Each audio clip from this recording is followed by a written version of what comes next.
السلام علیکم دوستو، جمع اور تدوین قرآن مجید قسط نمبر 2۔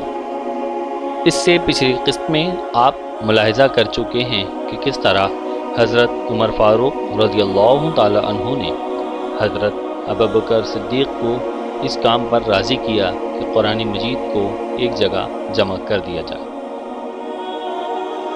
حضرت زید بن ثابت کہتے ہیں کہ میرے وہم و گمان میں بھی نہیں تھا مجھ سے اس کام کے کرنے کو کہا جائے گا۔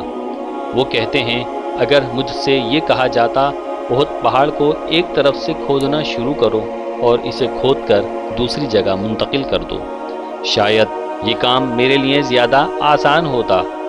احد پہاڑ کی منتقلی سے بھی زیادہ مشکل کام میرے سپرد کیا گیا ہے۔ حضرت ابوبکر صدیق نے قرآن مجید کو جمع کرنے کے سلسلے میں بڑی عجیب و غریب ہدایات دیں۔ انہوں نے 7 حضرات کی کمیٹی تشکیل دی اور حکم جاری کیا کہ وہ 7 حضرات آپس میں اپنے اپنے حافظہ اور اپنی یادداشتوں کا تبادلہ کریں۔ جب کوئی آیت لکھیں تو سب سے پہلے آپس میں ایک دوسرے کو پڑھ کر سنائیں۔ جس پر سب کا حافظہ متفق ہو جائے تو پھر ان کے پاس ان آیات کے جتنے تحریری ذخائر موجود ہوں جو کہ حضور صلی اللہ علیہ وآلہ وسلم کے سامنے عرضہ میں پیش ہو چکے ہوں اور حضور نے ان کو اسی طرح منظور اور مستند کر دیا ہو۔ ان تحریری ذخائر میں سے اس آیت کی سب اپنے اپنے طور پر تصدیق کریں اور وہ نوشتہ لے کر آئیں، اس طرح گویا ایک آیت کی 14 گواہیاں ہوں۔ یعنی ان 7 ارکان کی اپنی اپنی یادداشت، قوت حافظہ کی بنیاد پر گواہیاں، پھر 7 حضرات کے تحریری ذخائر میں دستاویزی گواہیاں۔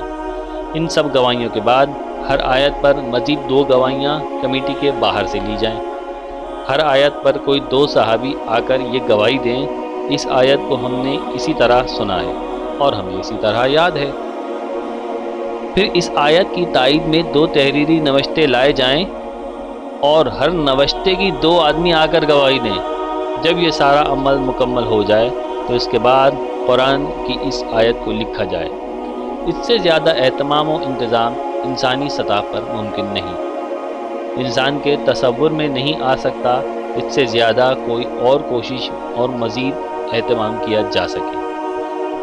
یہ کام مسجد نبی میں بیٹھ کر کیا گیا۔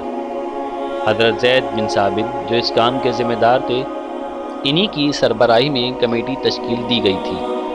یہ کل 7 حضرات تھے۔ ان سب نے مل کر قرآن مجید کا پورا نسخہ چند مہینوں میں مکمل کر لیا۔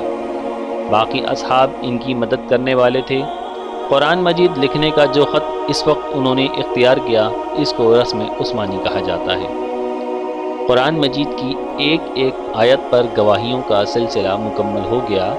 ہر آیت پر 2 گواہیاں زبانی اور تحریری بھی آ گئیں، لیکن سورہ توبہ کے آخر کی 2 آیات ایسی تھیں، ان دونوں آیات پر آ کر کام رک گیا۔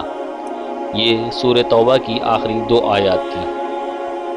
ان دونوں آیات کے بارے میں 7 ارکان مطمئن تھے کہ قرآن مجید کی سورہ توبہ کی آخری 2 آیات ہیں، اور ان کو یہ زبانی بھی یاد تھی، اور ان کے پاس اس کے تحریری ثبوت بھی موجود تھے۔ کمیٹی سے باہر 2 صحابہ کرام نے آ کر بھی گواہی دے دی یہ دونوں آیات سورہ توبہ کے آخر کی آیات ہیں۔ حضور صلی اللہ علیہ وسلم نے انہیں سورہ توبہ کے آخر میں ہی لکھوایا تھا، اور 2 تحریری وثیقے بھی آ گئے۔ ان میں سے ایک تحریری وثیقے کی گواہی دینے کے لیے 2 گواہ بھی آ گئے، لیکن ایک وثیقہ ایسا تھا جس کا صرف ایک گواہ تھا۔ حضرت عمر فاروق رضی اللہ تعالی عنہ نے کہا دوسرا گواہ بھی لے کر آؤ۔ انہوں نے کہا دوسرا گواہ تو نہیں ہے۔ چنانچہ مدینے میں اعلان کروایا گیا جس کے پاس سورہ توبہ کی آخری 2 آیات تحریری طور پر موجود ہوں اور حضور صلی اللہ علیہ وسلم کے سامنے عرضے میں بھی پیش ہو چکی ہوں، اس کو لے کر آ جائے۔ اور جو حضرات اس عرضے میں موجود تھے ان کے 2 گواہ بھی ساتھ لائے، لیکن اس اعلان کے جواب میں کوئی بھی صاحب نہیں آئے اور کئی دن گزر گئے۔ کمیٹی کے ارکان انتظار کرتے رہے اور تلاش بھی جاری رہی۔ صحابہ کرام میں دلچسپی پیدا ہو گئی کہ کیا وجہ ہو سکتی ہے۔ ممکن ہے جو صحابی اس عرضے کے وقت موجود ہوں وہ اس وقت کہیں سفر پر گئے ہوں، یا ممکن ہے انتقال ہو چکا ہو۔ یعنی اس وقت ان کی عدم موجودگی کے بہت سارے اسباب ہو سکتے تھے۔ جب یہ مسئلہ زیادہ بڑھا تو کسی نے مشورہ دیا، کوئی بات نہیں، آپ ان آیات کو ایک ہی گواہ کی گواہی پر قبول کر لیجئے۔ لیکن جناب صدیق اکبر رضی اللہ تعالی عنہ نے انکار فرما دیا۔ انہوں نے فرمایا، جب ایک اصول طے ہو گیا ہے تو ہم اسی اصول کے مطابق عمل کریں گے، آپ کسی نہ کسی طرح دوسرا گواہ لے کر آئیں۔ جب ایک بڑے اجتماع میں اس مسئلے کو رکھا گیا تو وہاں کسی نے سوال کیا، اس دستاویز کی گواہی میں جو ایک گواہ میسر ہے وہ کون سے صحابی ہیں؟ تو جیسے ہی ان صحابی کا نام آیا سب نے کہا مسئلہ حل ہو گیا۔ پھر فوراً ان دونوں آیات کو لکھ لیا گیا اور دوسرے گواہ کی ضرورت پیش ہی نہیں آئی۔ یہ کیوں ہوا؟